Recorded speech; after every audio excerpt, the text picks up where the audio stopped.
Good afternoon, and welcome to the 2018 Nokia Mobile World Congress Press and Analyst Conference. It is great to be here. So many familiar faces at a very familiar place. I know you're all about to get hit by a tsunami of information, so I want to be clear about three things that you should remember from Nokia today. First, 5G is happening fast, even faster than we or anyone else expected. Not just with telcos, but with industrial companies as well. Second, no company is better positioned to deliver on 5G than Nokia.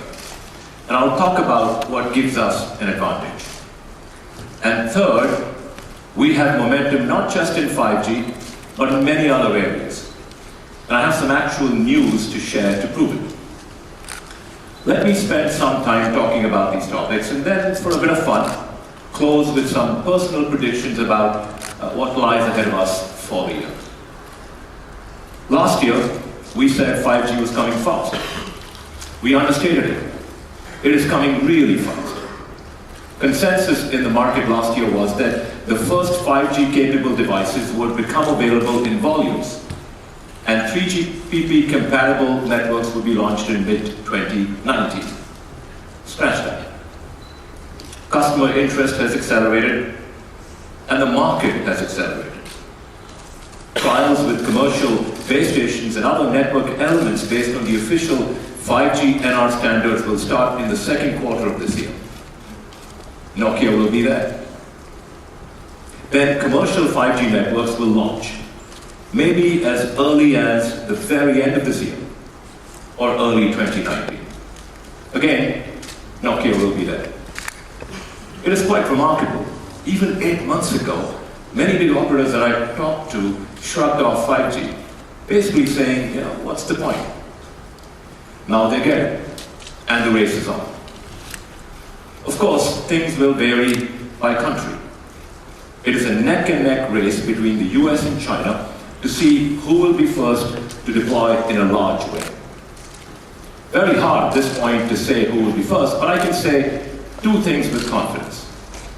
The first is that the US needs to be more aggressive on spectrum and make at least 100 megahertz available per operator in the mid-bands, particularly in the 3 to 4 gigahertz range, in order to complement the low and high bands that are already available.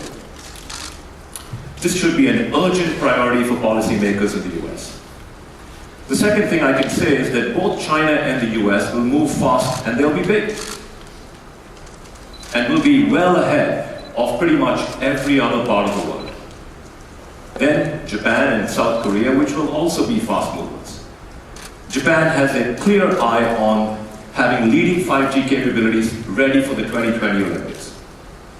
And we are there, working with NTT Docomo. Korea is already moving. In fact, I was in South Korea just a couple of weeks ago, where we worked with Korea Telecom on a trial of 5G, with a focus on immersive experiences at public events, including large sporting events. It was amazing to see it all in action. And it gave a real sense of the possibilities that lie ahead of us. Parts of Europe will move as well, particularly the Nordics. Beyond that, however, I would expect much of Europe to lag the lead countries. It is unfortunate, but even if I am an optimist by nature, I just yet do not see the catalyst for large-scale rollouts of 5G in Europe in the near term. Then a wide range of countries will come, spanning across many regions. The Middle East is just one example, where several countries are chomping at the bit to be fast.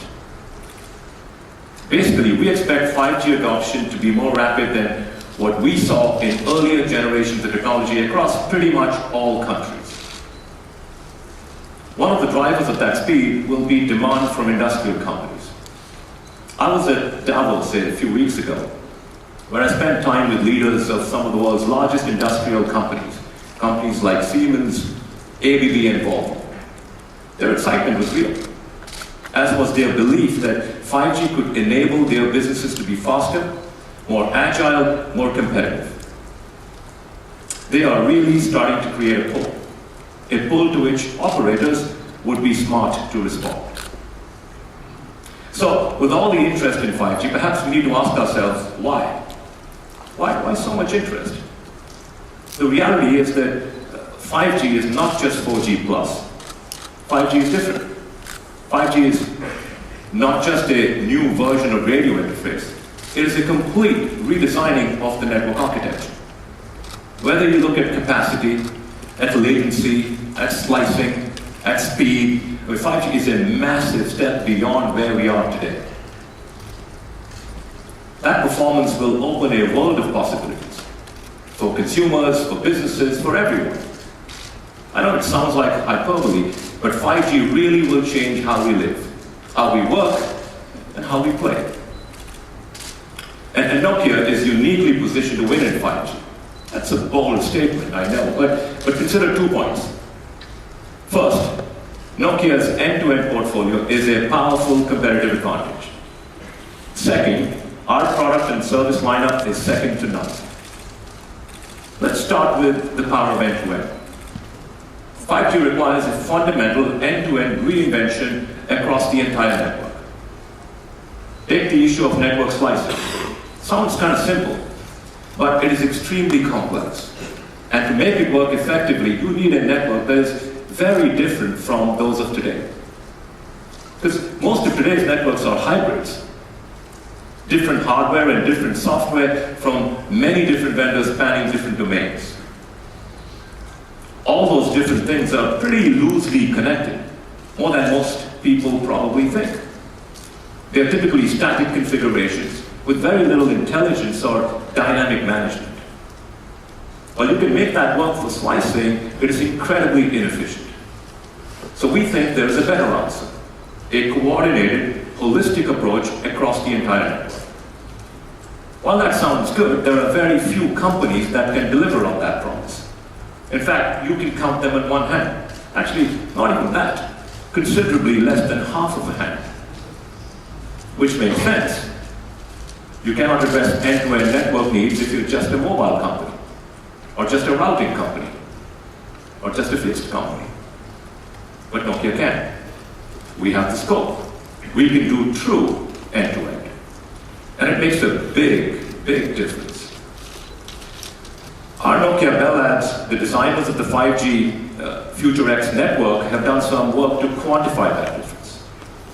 They looked at the advantages of a single, integrated, end-to-end network solution versus a hybrid, multi-vendor model.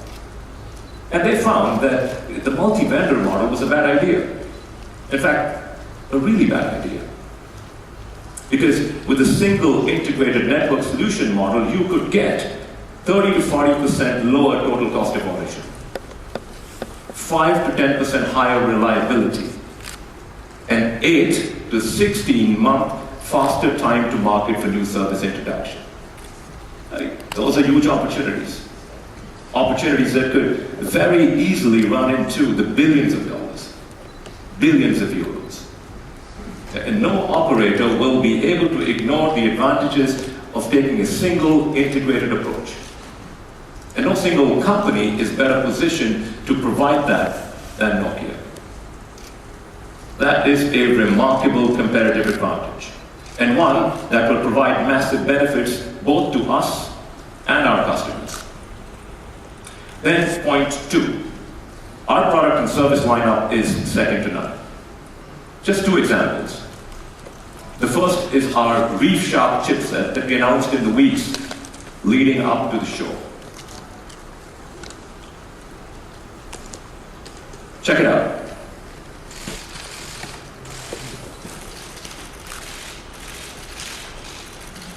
Tiny and amazing. One of a few in the family of ReefShark chipsets. Something that will be very hard for our competitors to match. Think about it as the mobile network equivalent of our leading FP4 routing chip. And it has variants for both radio and baseband. While others can design their own silicon, it takes time and it takes expertise. So if you get it right, you can deliver superior performing products and grab a sustainable advantage for some time. So, why do we think we have it right with ReefShark? Several reasons.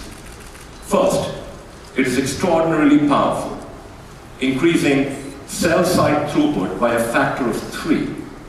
Or when you chain the baseband units together, ReefShark can provide up to a massive 6 terabits per second of throughput. Second, it is extraordinarily smart. ReefShark has artificial intelligence built in, so it can optimize radio resources and do network slicing with zero touch. Because without that brain power, managing the thousands, millions of network slices that come with 5G, well, you know what? Good luck to you without that. Third, it's extraordinarily efficient. Massive MIMO antenna size and power consumption slashed by half. Baseband power consumption cut by more than 60%. Extraordinary gains. Fourth, it is open, with common interfaces and toolkits in its artificial intelligence engine.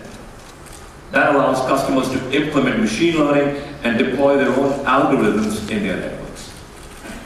Finally, ReefShark is easy to deploy.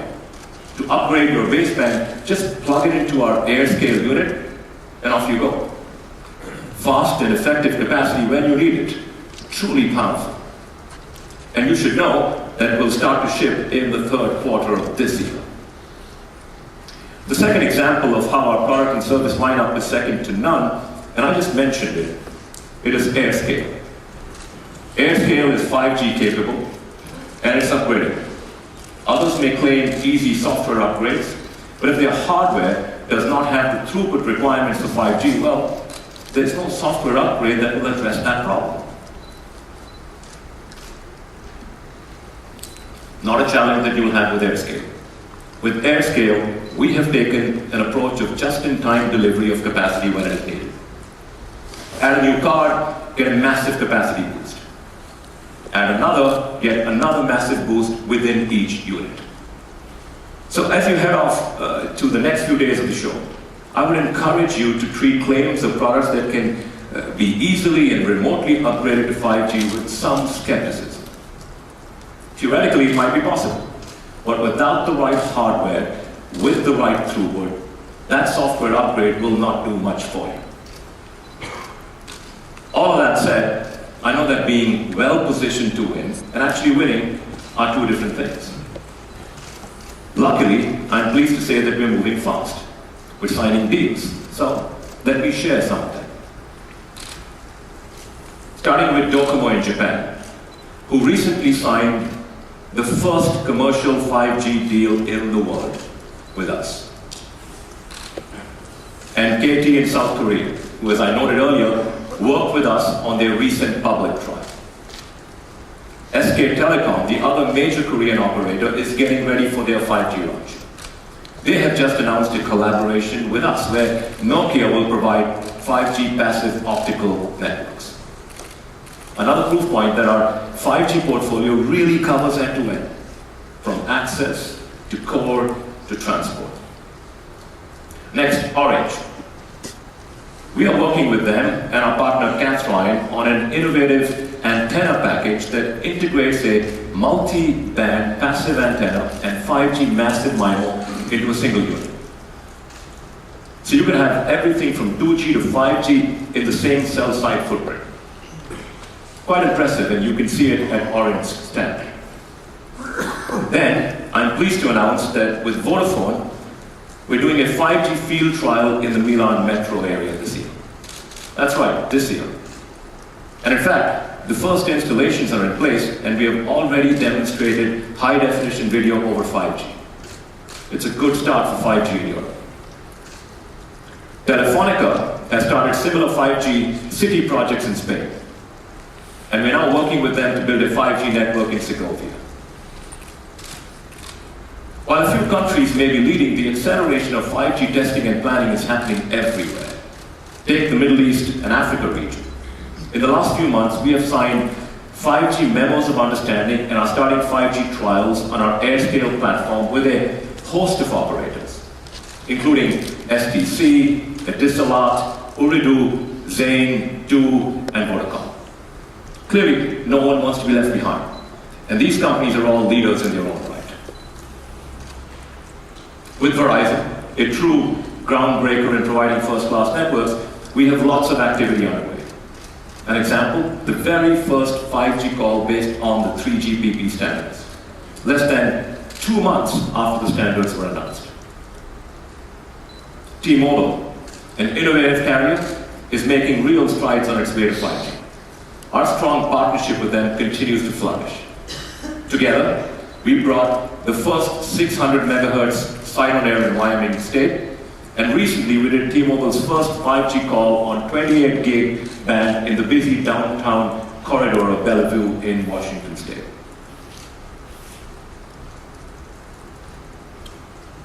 And breaking news, Mr. Shang Bing, the chairman of China Mobile, and I just signed a memorandum of understanding to explore the use of 5G to drive new business opportunities for vertical industries. When I say just, I really mean it, all of 3 hours ago. So you heard it here first. And a couple more pieces of news, or really just a heads up on some things to watch for later this week. A 5G announcement about a deal with a US operator, and news about our work with Chunghwa Telecom to bring 5G to Taiwan. Lots happening, fast, really fast. So to sum it up, in just the first 2 months of the year so far, we have announced at least 10 customer engagements on 5G. That brings us to a total of more than 50 trials and launches. More than 30 of those involving Reef Shark. And we're just getting started.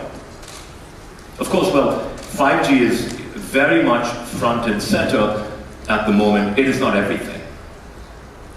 So I'd like to share some news with you on a few other things that we are announcing at the show. First, we are pleased that Marubeni in Japan and Tele2 in Sweden have signed on as early customers of Nokia's Wing, our worldwide IoT network grid. We announced Tele2 on Monday, and for Marubeni, a press release will be going out this week. Now, for those of you who do not know about Wing, it is quite unique. It is an end-to-end, pre-integrated solution for service providers to help them offer IoT services to their enterprise customers. It's delivered as a managed service on a global scale. It's hosted from our own cloud, and it's provided on a revenue share model and with recurring revenues for Nokia for each IoT connection.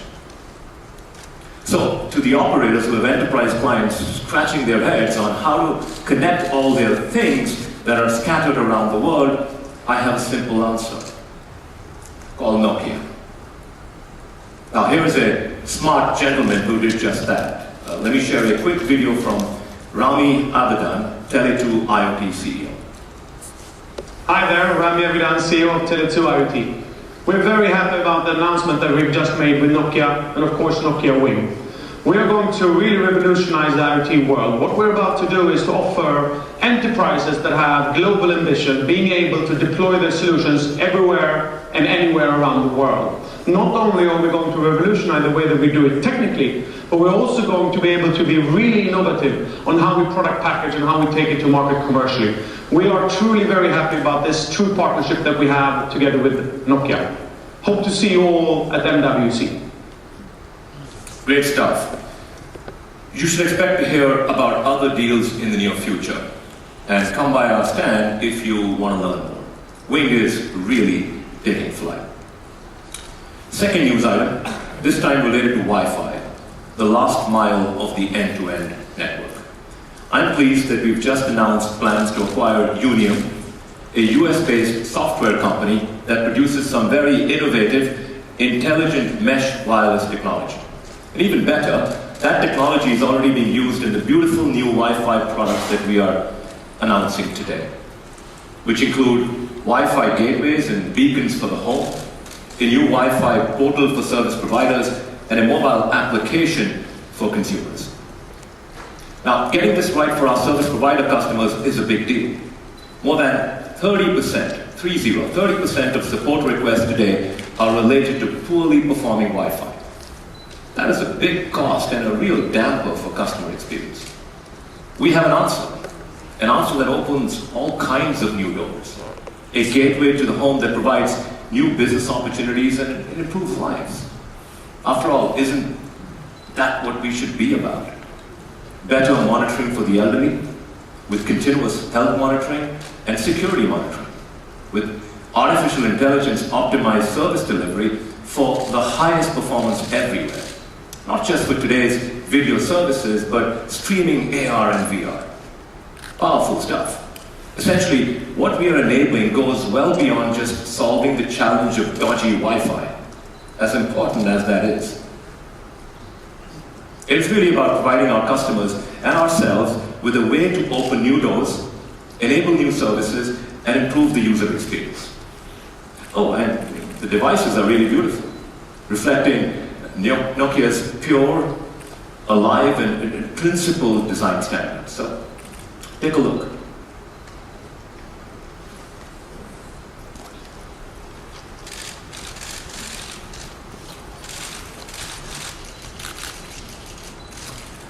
Far better than those nasty black boxes that typically get hidden in a closet. I mean, these beautiful things, they can go anywhere in your home. It's beautiful on the outside and Unium's powerful technology inside. Third news item. We put out a press release earlier today about our work with Facebook on their Telegraph initiative. Telegraph, as some of you know, is a 60 gigahertz wireless network that can connect large numbers of access points to a fiber network. Using Nokia's wireless passive optical network to provide a gigabit drop all the way to the home from fiber, we extend the network, essentially creating a giant mesh network with access points mounted on utility poles, streetlights, or building facades. This gives service providers a cheaper, faster way of bringing gigabit service to remote areas or to backfill areas where fiber is not available. So yes, we're going to very high and unlicensed bands like 60 gig. And in fact, we will be joining the millimeter wave group within the telecom infrastructure project to partner with Facebook and other innovators in developing new business models with these frequencies.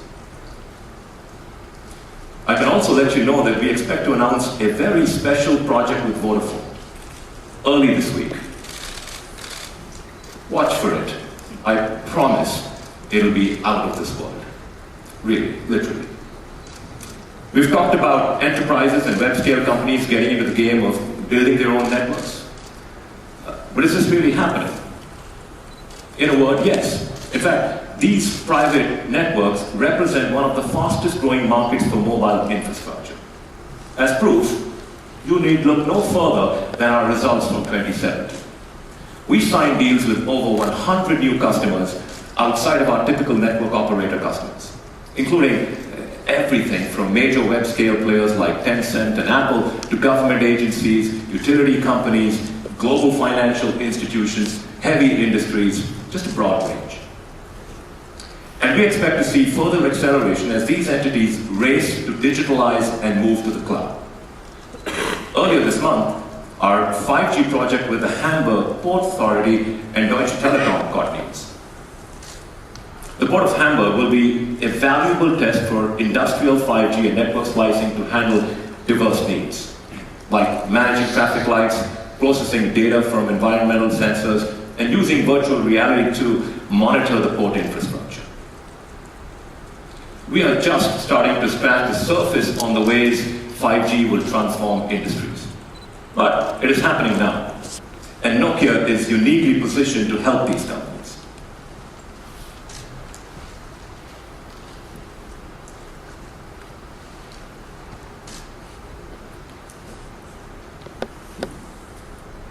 With that, let me leave you with 5 predictions for 2018.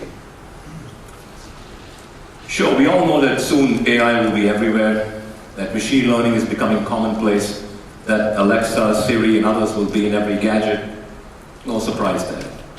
So let me try a few things that might be a little less obvious. First, social issues related to technology will start to heat up.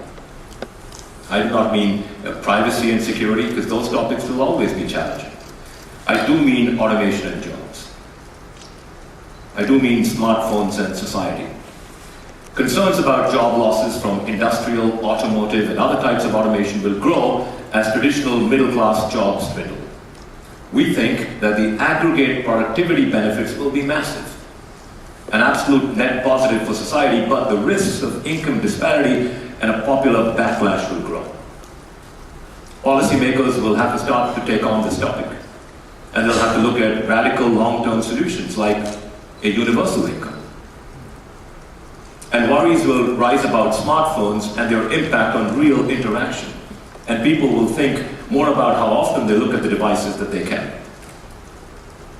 And that leads me to my second prediction, which is that new form factors will start to emerge that will question the dominance of the smartphone and reduce the human impact of constantly disconnecting with those around us to connect with our devices. We've assumed that the smartphone is the optimal device for meeting the needs of our connected lives. What if that assumption is wrong? I think it is entirely possible that a whole range of new devices begin to appear that make us start to question whether there are better answers. At Nokia Bell Labs, for example, we have been testing an unobtrusive sleeve that has advanced medical sensors, a flexible screen, and feedback to the user via haptics and audio cues to a miniature earbud. I'm sure others are looking for better answers as well, and that there is some exciting innovation still to come. Third prediction, virtual reality will start to creep back. Despite all the hype, the big bang of virtual reality never really happened. Goofy headsets sure didn't help its adoption. We are going to see the quiet re-emergence of VR begin in 2018, the start of a longer journey. And not with a lot of flash. Augmented reality on smartphones and tablets will lead the way. It will come so gradually that at some point we will wake up and notice that it is everywhere. And it will drive a lot of traffic on the network. Again, not an immediate spike, but an ongoing, gradual ramp-up. It will also create opportunities for Nokia as others look to license some of our VR technology. Fourth prediction, more and more traffic in the backbone of the internet will be on the networks of web-scale companies. The Apples, Googles, Alibabas, Tencents, and others of the world. This is already underway and will only accelerate in the coming years. The global mobile data traffic is expected to grow by 7 times between 2016 and 2021. That's pretty massive. But the growth in data center to data center traffic is going to outstrip that in a huge way, with growth somewhere in the range of 5 times faster than that of mobile data. What is happening is that traffic is moving off service provider networks and nearer to the end user. And it is then moving on to the big backbone networks of the web scale players. And this is a fundamental change. And it will mean that new players will need to invest in their networks to keep pace with demand. My final prediction, healthcare will start to finally see some massive systemic disruption. Several things will drive this. The first is data. More data, better diagnosis, better preventive care, and better coordination across the spectrum of medical providers. And with that, we will start to see lower costs, improved patient experience, and more lives saved. The Economist reported recently that many of the 250,000 deaths in America attributed to medical care can be traced to poor coordination. When I read that, I thought, you've got to be kidding me. In a world where we have such powerful technology at our disposal, people die because providers and systems do not talk to each other. That's just crazy. And it leads to the second thing that will drive disruption, and that is sheer frustration. When we see companies like Amazon, Berkshire Hathaway, and JP Morgan Chase say enough is enough, we can do better, you know that change is coming. When you see countries like Sweden pushing to give all citizens electronic access to medical records, or Estonia, where 95% of digital health data is already digitized, and where every person who's been to a doctor has an online e-health record, you know that change is coming. Things will come in fits and starts as some experiments work out and others do not, as tensions between access and privacy get worked through. But 2018 will be the year when we start the slow fix of global healthcare dysfunction. Oh, and one more prediction. Back in 1789, Benjamin Franklin said, "Nothing in this world is certain but death and taxes." He forgot one thing, Mobile World Congress. I'm highly confident in making the prediction that when this time rolls around next year, many in this room will be here again. And I look forward to that, just as I look forward to seeing many of you over the coming